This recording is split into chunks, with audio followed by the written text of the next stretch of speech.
देखिए, आज हम पढ़ने जा रहे हैं valence bond theory. Coordination compounds के अंदर ये बहुत ही इंपॉर्टेंट है। ये आपको हाइब्रिडाइजेशन निकालना सिखाएगी, मैग्नेटिक करेक्टर सिखाएगी, ठीक है ना, अनपेयर्ड इलेक्ट्रॉन निकालना बताएगी, कोई चीज पैरामैग्नेटिक है या डाई मैग्नेटिक है, कोई कॉम्प्लेक्स, ये बताएगी। तो बहुत ही इंपॉर्टेंट है। आप ये समझो कोऑर्डिनेशन कंपाउंड्स के अंदर इससे इंपॉर्टेंट कोई टॉपिक नहीं है। तो हेडिंग डाल लीजिएगा वैलेंस बॉन्ड थ्योरी, VBT। तो इसको एक एक करके समझा रहा हूं और फिर ऐसे लिखते चले जाना, समय खराब ना हो इसलिए मैंने लिख दिया है। देखिए, जैसे कोई कॉम्प्लेक्स बन रहा है, मान लीजिए, एक एग्जाम्पल मान के चलते हैं। ऐसे ये कॉम्प्लेक्स है, आपको बताया गया है ये कौन होता है, सेंट्रल मेटल। ये कौन है, लाइगेंड्स।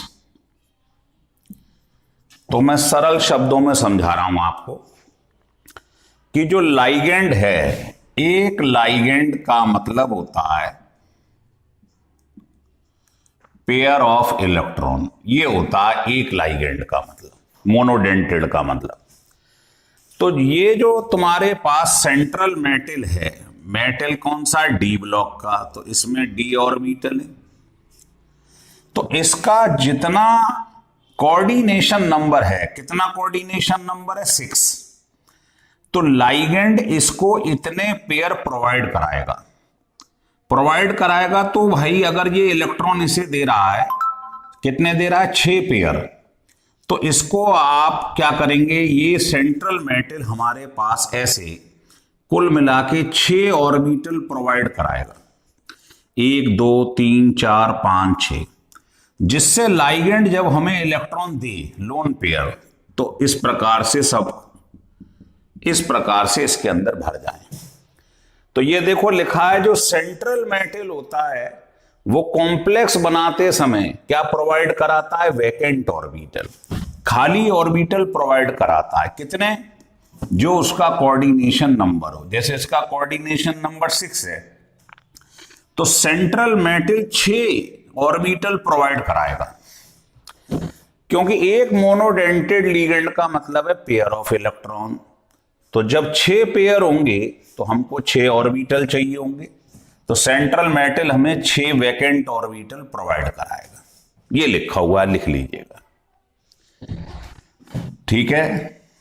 दूसरा पॉइंट ये है कि जब आप हाइब्रिडाइजेशन करवाते हैं तो ये देखा जाता है कि हाइब्रिडाइजेशन में जो डी ऑर्बिटल है, ये डी ऑर्बिटल अगर n-1 डी ऑर्बिटल उसके अंदर इन्वॉल्व हुआ, लास्ट से पहले वाला, जैसे आप लिखते हो ना 4s2, उससे पहले 3d6 कुछ भी, तो अगर लास्ट से पहले वाला n-1 डी ऑर्बिटल अगर इन्वॉल्व हुआ है ना, तो उसको बोलते हैं क्या, ये देखिए, n-1b का मतलब लास्ट से पहले वाला, और nd का मतलब n मतलब लास्ट वाला। अगर लास्ट से पहले वाला d ऑर्बिटल इन्वॉल्व हुआ तो उसको बोलेंगे इनर d ऑर्बिटल, और अगर लास्ट वाला, n मतलब लास्ट ऑर्बिटल, अगर लास्ट वाला d ऑर्बिटल इन्वॉल्व हुआ तो उसको बोलती क्या, आउटर d ऑर्बिटल कॉम्प्लेक्स। मतलब लेमन स्टाइल में ये समझाएं कि जब हमारे पास हाइब्रिडाइजेशन निकल आए, अगर उसमें D पहले दिखाई दे जाए, D2sp3, DsP2, D पहले आ जाए, तो समझ लेना वो इनर D ऑर्बिटल कॉम्प्लेक्स है। यही पूछेगा आपसे। और अगर हाइब्रिडाइजेशन निकालने के बाद लास्ट में D आ जाए, तो उसको क्या कहते हैं, उसको कहते हैं outer D orbital complex. Last में D आए तो आउटर ऑर्बिटल, पहले D आ जाए तो इनर ऑर्बिटल। बस ये समझना है आपको। हो गया क्लियर। तीसरा पॉइंट ये है कि जब आप हाइब्रिडाइजेशन निकाल लेंगे, अभी सिखाएंगे आपको, तो अगर उसमें 1 या 2 अनपेयर्ड इलेक्ट्रॉन आए या नहीं आए, तो उसको क्या कहते हैं, लो स्पिन कॉम्प्लेक्स। और अगर उसमें 2 से ज्यादा अनपेयर्ड इलेक्ट्रॉन आ जाएं, है ना, कई सारे अनपेयर्ड आ जाएं, तो उसको कहते हैं हाई स्पिन कॉम्प्लेक्स। बस ये 3 बात आपको समझनी है। अगर पेपर में वीवीटी लिखने को आ जाए तो शुरू में ये 3 पॉइंट आपको लिखने हैं, ठीक है। फिर कहो तो एक बार और समझा देती, देख लो। कॉम्प्लेक्स बनते समय ये लाइगेंड जो दिया है मोनोडेंटेड, एक मोनोडेंटेड लिगेंड का मतलब होता है पेयर ऑफ इलेक्ट्रॉन। तो जब ये लाइगेंड इसको इलेक्ट्रॉन प्रोवाइड कराता है तो ये क्या करता है, जितना इसका कोऑर्डिनेशन नंबर है, कितना है 6, तो ये 6 ऑर्बिटल प्रोवाइड कराएगा सेंट्रल मेटल, क्योंकि एक कमरे में एक लाइगेंड पेयर देगा अपना। तो 6 लाइगेंड हैं तो 6 कमरे चाहिए होंगे, ऑर्बिटल चाहिए होंगे। पहला पॉइंट तो ये है। दूसरा ये है कि जब हाइब्रिडाइजेशन होता है तो हाइब्रिडाइजेशन सॉल्व करने पर अगर लास्ट पहले डी आ जाए, n-1 मतलब लास्ट से पहले वाला, शुरू में डी आ जाए, तो उसको इनर ऑर्बिटल कहते हैं, इनर डी ऑर्बिटल। और अगर लास्ट में डी आए, sp3d, sp3d2, sp3d3, लास्ट में डी आ जाए, तो उसको कहते हैं आउटर डी ऑर्बिटल कॉम्प्लेक्स।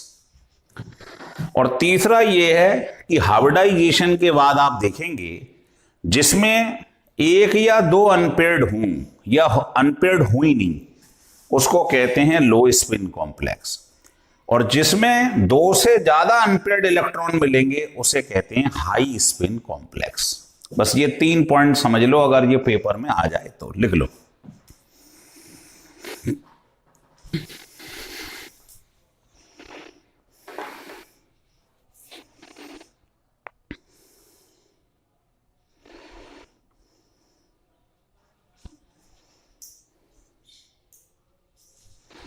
लिख लिए 3 पॉइंट। 4th पॉइंट ये है, देखिए 4th पॉइंट ये है कि इफ नंबर ऑफ अनपेयर्ड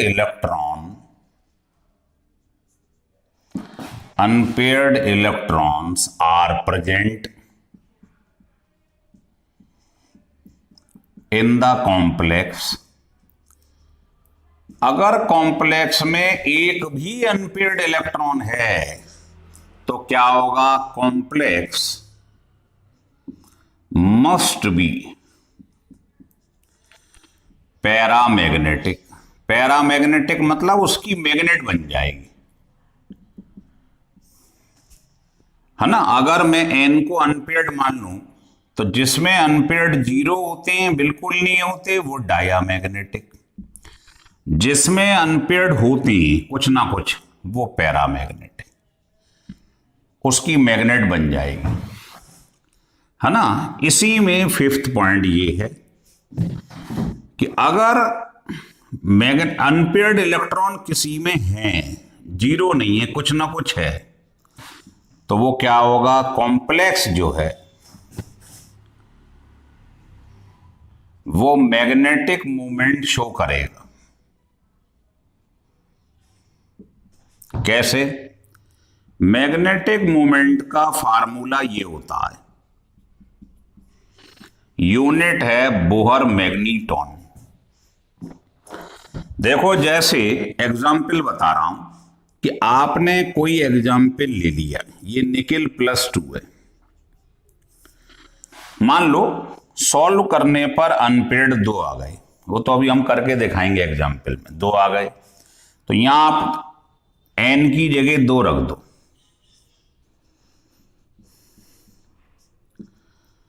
तो आपका आंसर इतना बोहर मैग्नीटॉन, ये यूनिट है इसकी, ये आ जाएगा। हो रहा है क्लियर? लिख लीजिएगा। 6th पॉइंट ये है, लिख लीजिएगा। 6th पॉइंट ये है कि मान लीजिए आपके पास ये Fe+2 लिखा है, Fe का 26 होता है, तो इसका अगर कॉन्फ़िगरेशन कर दूं मैं, मान लो, तो ये आ जाएगा। अब इसमें से 2 इलेक्ट्रॉन निकाल दो, ये लो निकाल दो, लो। तो बताइए डी में 5 ऑर्बिटल होते और उसमें 6 इलेक्ट्रॉन है। तो देखिए अगर इसमें कॉम्प्लेक्स के अंदर लाइगेंड जो है वीक लाइगेंड है, वो कैसे देखेंगे वो मैं अभी सीरीज बताता हूं आपको, है ना। वीक लाइगेंड है, जैसे वाटर है या फ्लोराइड है या हाइड्रोक्साइड है मान लीजिए, तो ये जैसा है ऑर्बिटल ऐसा रहेगा, कोई चेंजेस नहीं होगा, नो चेंजेस, ऐसे ही रहेगा। और अगर मान लीजिए यहां स्ट्रॉन्ग लाइगेंड, जैसे साइनाइड है, अमोनिया है, इस टाइप से है, तो क्या होगा, तो पेयरिंग हो जाएगी, है ना, पेयरिंग हो जाएगी। मतलब ये आपको ऐसा दिखाई देगा, ये इलेक्ट्रॉन आगे जंप कर जाएंगे, ऐसा दिखाई देगा, पेयर्ड हो जाएगा। तो वीक में कोई चेंजेस नहीं होता, जैसा ये है वैसे ही रहता है। स्ट्रॉन्ग होता है लाइगेंड, तो उस समय इसकी पेयरिंग हो जाती है, पीछे वाले इलेक्ट्रॉन जंप कर जाती है। ये बहुत इंपॉर्टेंट पॉइंट है, ध्यान रख लेना, लिख लीजिएगा।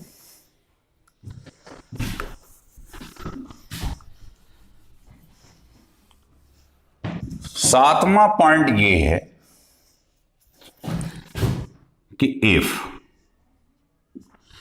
अगर किसी में sp3 हाइब्रिडाइजेशन है या dsp2 है या sp3d2 है या d2sp3 है, इनमें से कोई है, तो इसकी शेप तो आप जानते हैं टेट्राहीड्रल होती है। इसकी शेप स्क्वायर प्लेनर होती है, पढ़ाया आपने।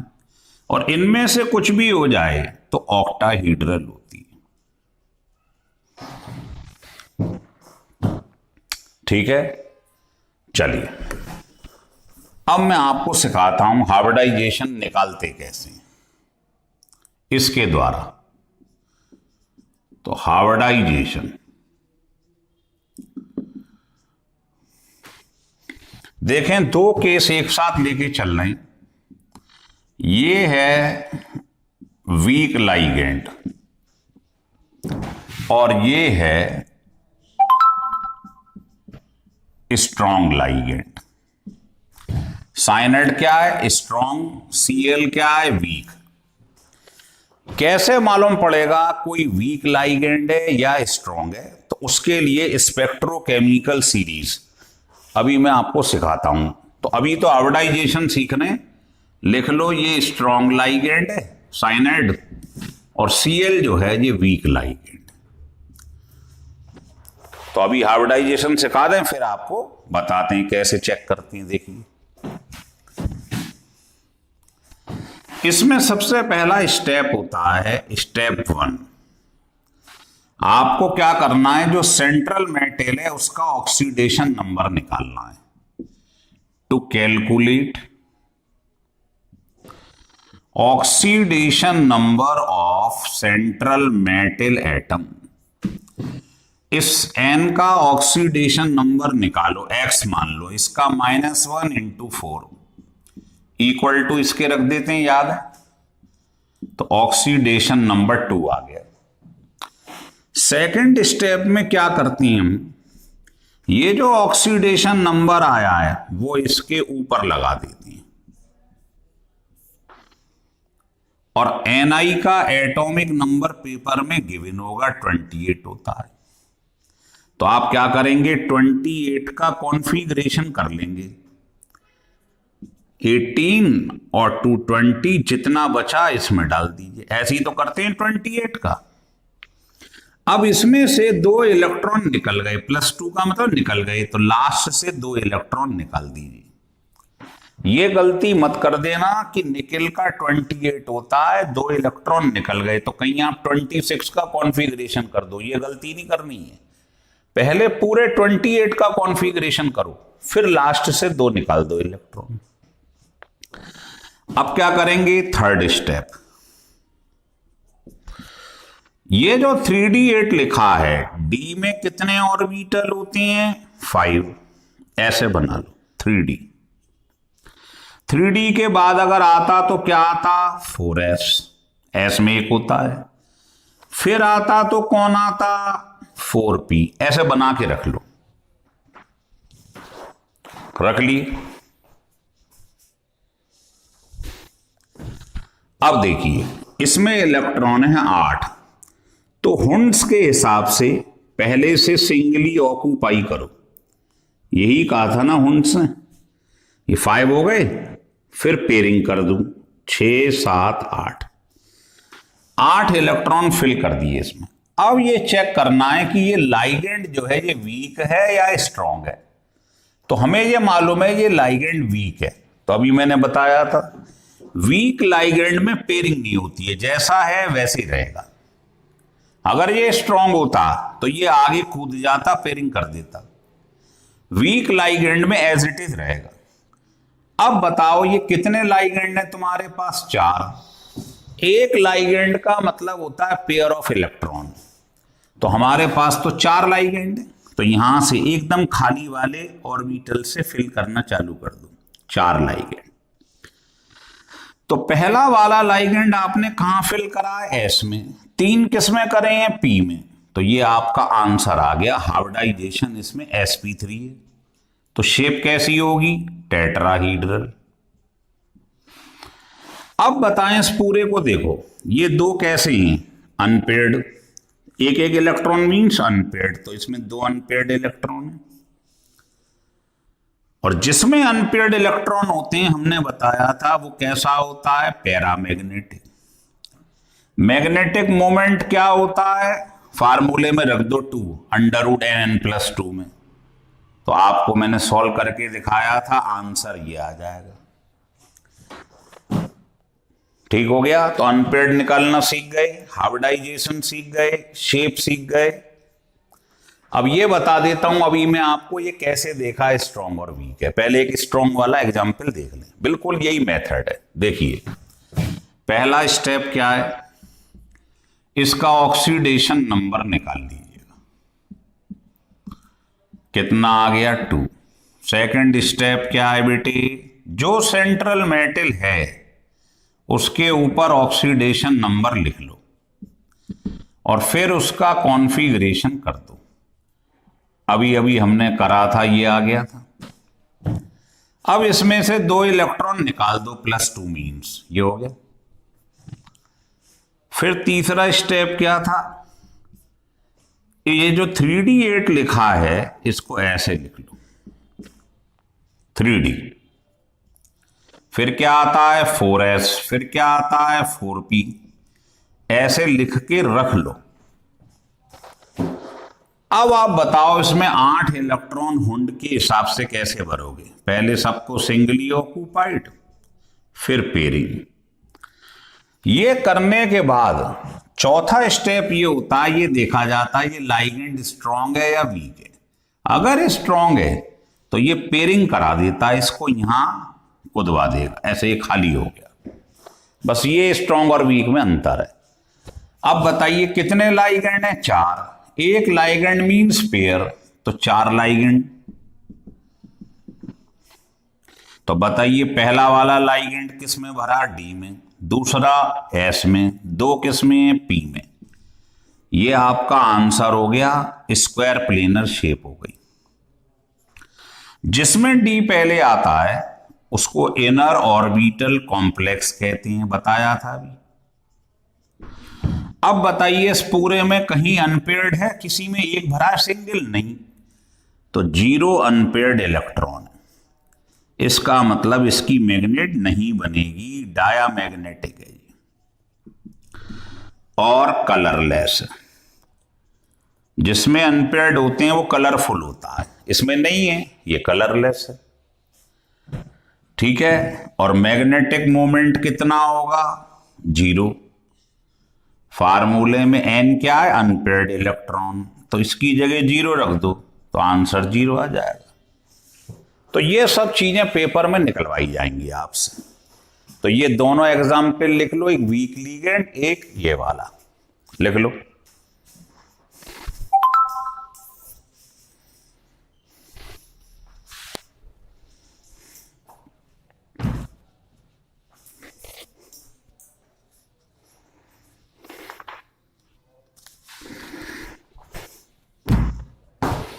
देखिए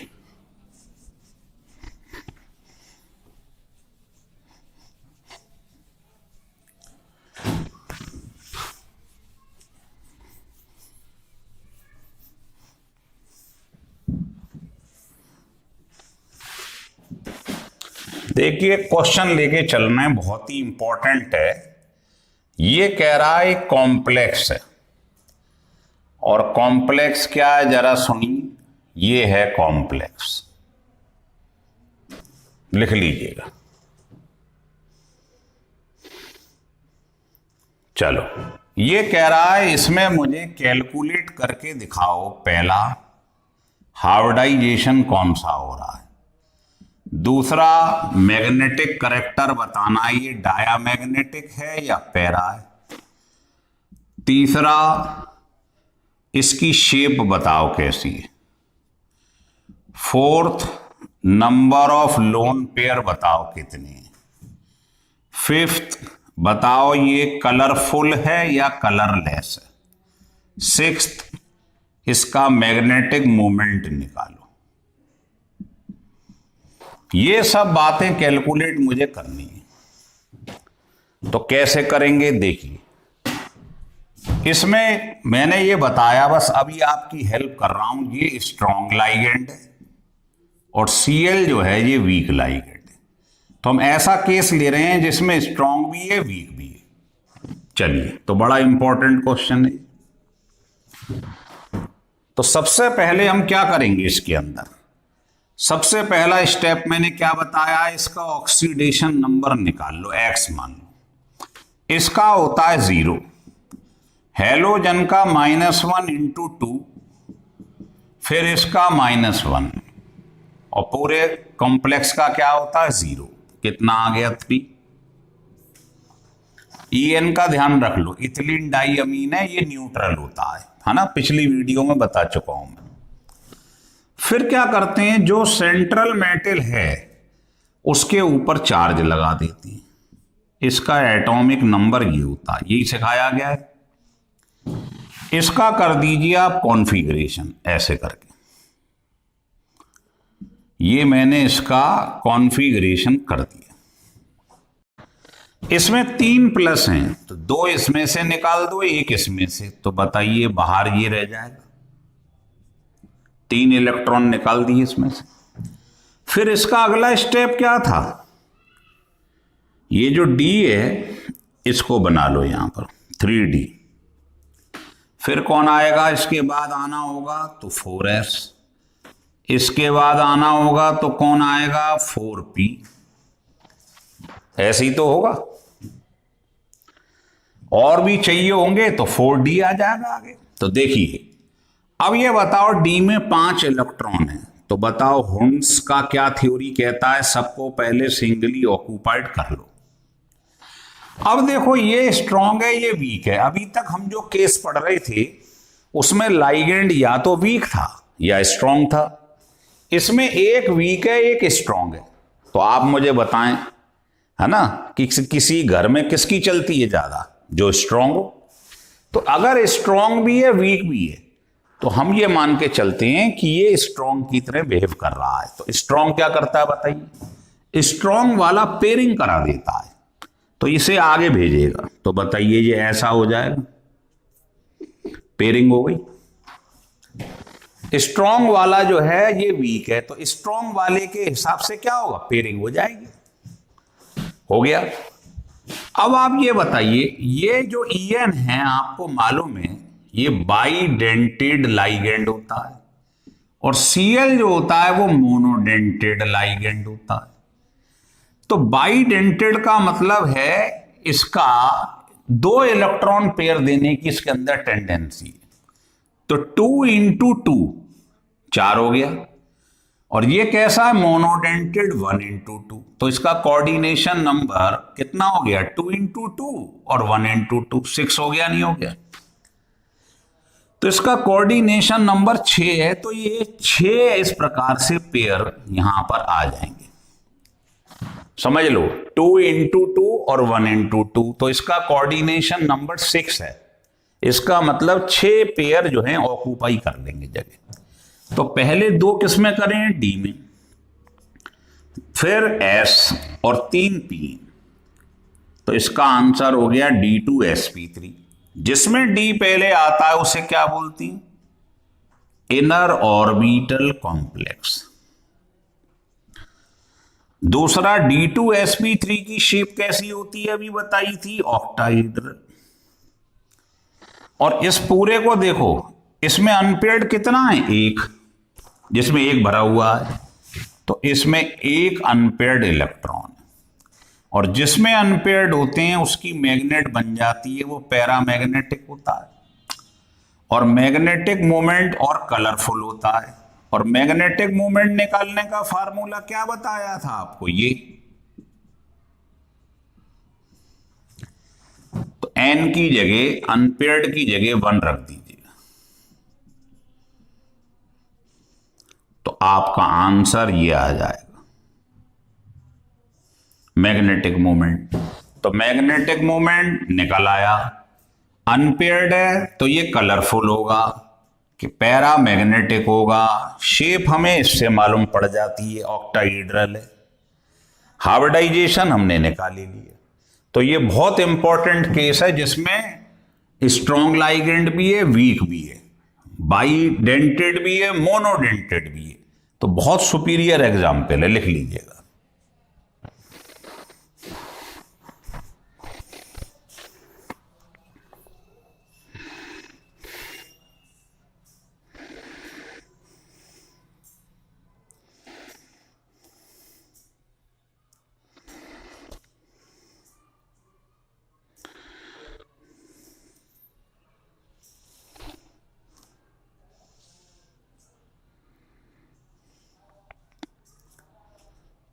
लिख लिया? चलिए, अब एक क्वेश्चन मैं आपको दे रहा हूं, उसे करके दिखाइए। लिखिए, क्वेश्चन ये है, कह रहा है ये आपके पास लिखा हुआ है,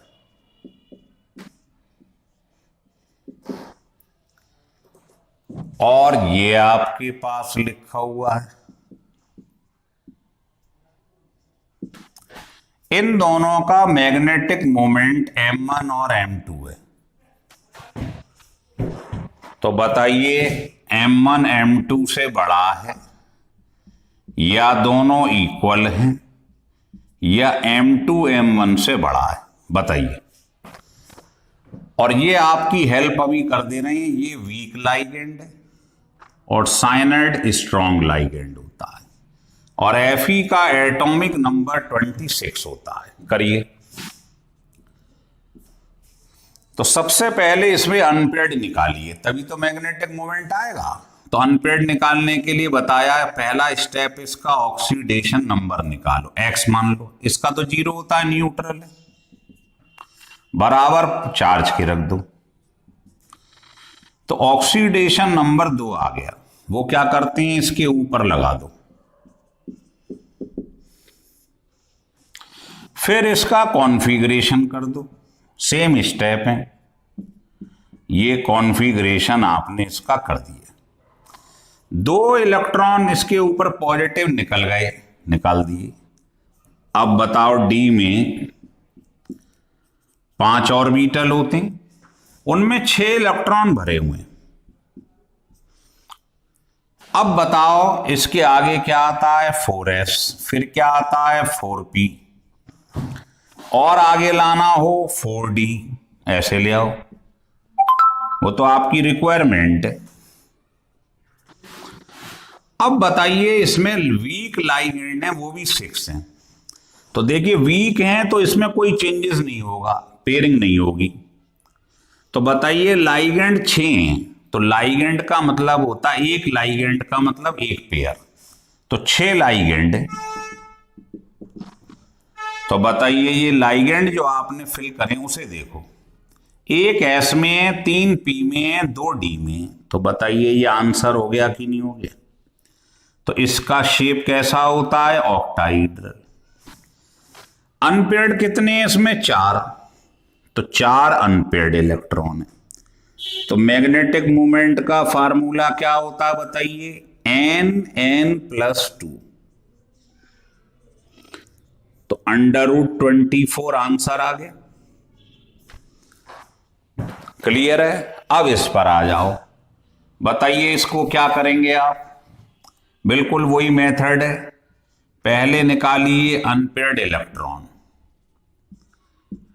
ये आ गया, सॉरी ऑक्सीडेशन नंबर, वो इसके ऊपर लिख दीजिएगा। कॉन्फ़िगरेशन करिए इस प्रकार से, ये कॉन्फ़िगरेशन कर दिए। अब इसमें से 3 इलेक्ट्रॉन निकाल दो, 2 यहां से 1 यहां से, तो बताइए यहां ये आ जाएगा।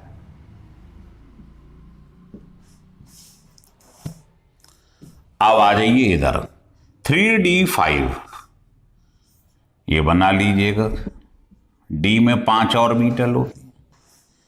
फिर क्या आएगा? फिर आएगा 4s, फिर आएगा 4p, ऐसे बना लो अपनी इच्छा अनुसार, जितनी जरूरत पड़े तो डी भी बना लो। अब बताओ इसमें 5 इलेक्ट्रॉन है, तो हुंड के हिसाब से 5 भर दिए से, सिंगली ऑक्यूपाइड। अब ये स्ट्रॉन्ग लाइगेंड है, तो स्ट्रॉन्ग क्या करता है बताइए?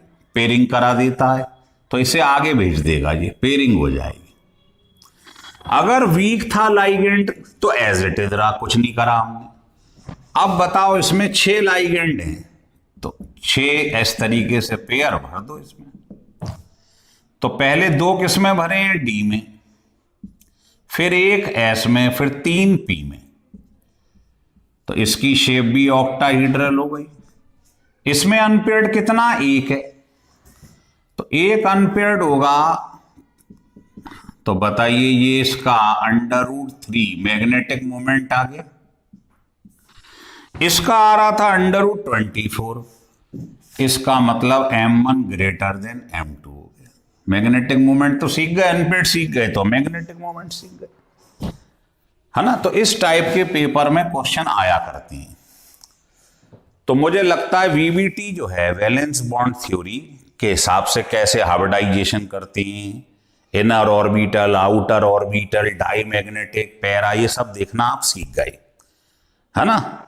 अब आपको नेक्स्ट वीडियो में हम ये सिखाएंगे कि कैसे चेक करते हैं कि कौन स्ट्रॉन्ग लाइगेंड है और कौन वीक लाइगेंड है, क्योंकि अगर यही नहीं मालूम होगा तो फिर आप इसे नहीं कर पाएंगे, है ना। तो नेक्स्ट लेक्चर में आपको स्पेक्ट्रोकेमिकल सीरीज सिखाएंगे, जिससे आपको यह मालूम पड़ेगा कौन स्ट्रॉन्ग लाइगेंड है और कौन वीक लाइगेंड।